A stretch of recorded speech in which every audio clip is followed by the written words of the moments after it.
capital by any of the foreign portfolio investors coming into Africa. Now, looking at Nigeria specifically, what potentials do you think the Nigerian capital market has, got towards driving that growth that you talked about and, bringing in capital flow into Africa? Well, as it is, the Nigerian capital market is one of the most advanced in terms of resources among the emerging market economies. Nigerian economy is the largest economy in Africa even at current level of $376 billion GDP size. The Nigerian capital market, about $37 billion also about $40 billion value, is actually one of the frontier markets you have in Africa today.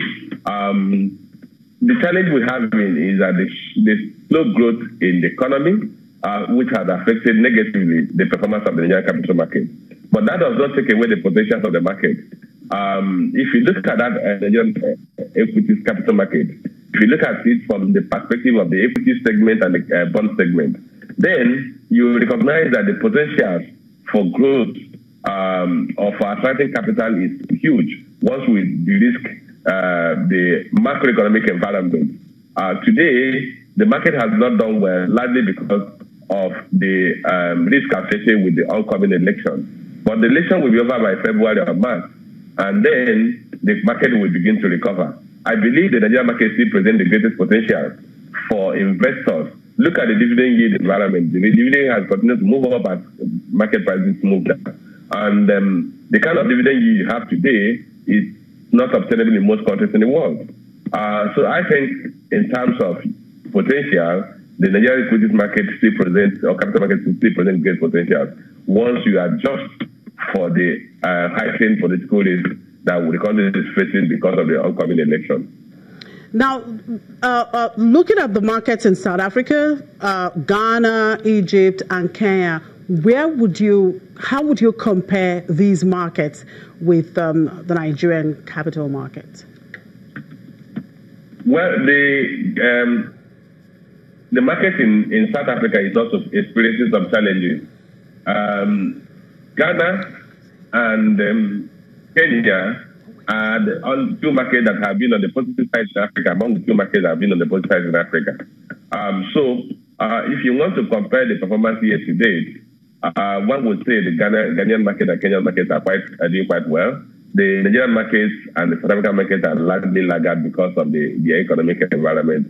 Of course, we saw the GDP in South Africa has flipped back to negative, and that will also have a direct impact on the capital market. But in terms of sophistication or in terms of broadening, the South African market is the most developed of all the four markets you just mentioned.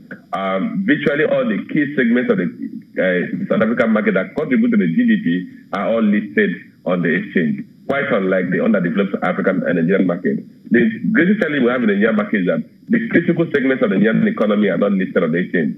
Take, for instance, the agriculture sector accounts for about 20% of the GDP. The agriculture sector, only two of the small operators in the economy, that's Okumu and Presto, are listed on the exchange, despite the fact that agriculture accounts for 22% of the GDP.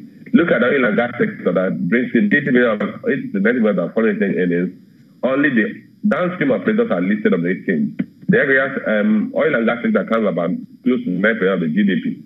The trade sector that accounts about 15 to 16% of the GDP, none of them is listed on the exchange. The telecommunications sector accounts for about 13% of the GDP, none of them is listed on the exchange. So the key challenge you have is that the Nigerian economy has not developed to the point, the Nigerian capital market has not developed to the point where it mirrors the general economy. Unlike South Africa, that is far more developed, where the GDP of the economy is mirrored by the quotations or the listings of companies on the exchange. And that's the direction we should be moving towards. As we come out of the election by next year, I think the challenge with the managers of the Nigerian capital market will be how to make sure that the Nigerian capital market mirrors the GDP of the country. And what opportunity are there for Nigeria being the host of this conference? Well, if you draw attention to our economic development, if you draw attention to the opportunities we have in this economy, it will make investors foreign investors to focus, because the primary objective, like I mentioned, is to ensure that the capital market, the 23 companies, securities list member of the 23 member exchanges of African Securities Exchange Association attract capital flow into their economies. So I think Nigeria family as a host this time around will make investors to focus a lot of attention on Nigeria and look at the opportunities the Nigeria capital market presents for investment returns and for capital growth. Conference provides an opportunity for a lot of interactions amongst the stakeholders and African capital market. What lessons do you think Nigeria would have to learn from its peers, in the course of this conference? Well, I think it will give Nigeria the opportunity to look at how countries like South Africa was able to broaden the sectors that are listed on this Johannesburg Stock Exchange. It will also help us look at what Kenya is doing right. Of course, we know that Ghana has gotten MTN to list on the Ghanaian Stock Exchange, though it was undersubscribed. The amount they wanted to raise, they couldn't raise it. But at least they have brought in one key segment of the Ghanaian economy into the exchange. So for me, it will give us an opportunity to learn from what our peers in Africa have done right and then build on that. Okay, thank you very much for your time, Johnson Chukwu. Johnson Chukwu is the CEO, Cowry Assets Management Limited. Our Airtel Africa, a unit of Indian telecom operator Bharti Airtel Limited, has appointed 8 banks for an intended initial public offering on an international stock exchange. The company has appointed JP Morgan, Citigroup Incorporated, BofA Merrill Lynch, ABSA Group Limited, Barclays Bank PLC, BNP Paribas, Goldman Sachs International, and Standard Bank Group Limited.